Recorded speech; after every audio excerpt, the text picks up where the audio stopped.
naitwa Ernest Mjingo, ni mkurugenzi mkuu wa TAWIRI. Hapa katika zoezi la kuhesabu wanyamapori tunaangalia mambo mawili makubwa. Tunaangalia uwepo, mtawanyiko na idadi ya wanyama tulionao. Hilo ni la kwanza. Lakini la pili tunaangalia vihatarishi vya uhifadhi na kuendeleza utalii. Hivi vihatarishi vya uhifadhi usipovifanyia kazi sasa hivi, tayari mwisho wa siku vitakuwa vinaleta madhara kwenye uhifadhi lakini na kwenye utalii. Na katika zoezi hili tumeona wanyama wapo wanaendelea vizuri. Mpaka sasa hivi tuna mifumo ekolojia 6, mtawanyiko na mienendo ya wanyama iko vizuri, lakini tunaona vihatarishi ambavyo vingi vinatokana na shughuli za kibinadamu ambazo zinaendelea jirani na sehemu zingine ndani na maeneo yaliyohifadhiwa. Tukishaona vitu kama hivi, kazi yetu kama wanasayansi ni kutoa alam kwa mamlaka zinazohusika na serikali kwamba kuna hili lirekebishwe hivi. Kwa hiyo hatuoni tu na kusema kuna hiki, tunaona kuna hiki na tunashauri kitaalamu kifanyike vipi. Hilo ndilo jukumu kubwa la TAWIRI. Kwa majina naitwa Alex Lobora, ni mkurugenzi wa idara ya wanyamapori, Wizara ya Maliasili na Utalii, na kazi yetu kubwa ni kusimamia, kuratibu sera, sheria pamoja na kuhakikisha kwamba sekta yetu inaendelea kuimarika.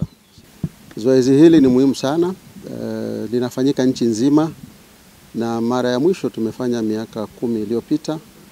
Sasa hapa katikati huwa tunafanya katika maeneo machache, lakini kwa mara ya kwanza sisi kama wizara au kama serikali tumeweza kufadhili zoezi kwa asilimia kubwa, na serikali imetoa takriban shilingi bilioni 4 kwa ajili ya kufanya zoezi hili kwa nchi nzima, na tunaishukuru sana serikali yetu kwa kufanya hivyo.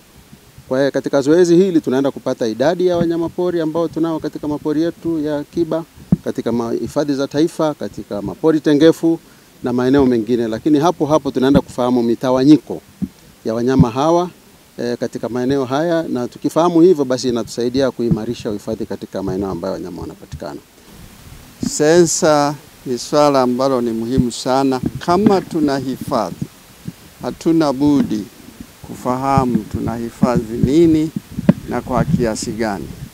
Kama hatuwezi kufahamu hilo, nguvu yetu ya kuhifadhi haiwezi kutafsiriwa katika mafanikio.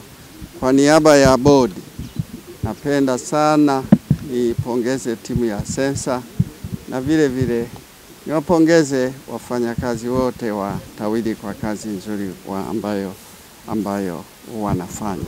Sisi kama bodi tulioyaona ni makubwa sana, ni mafanikio mazuri.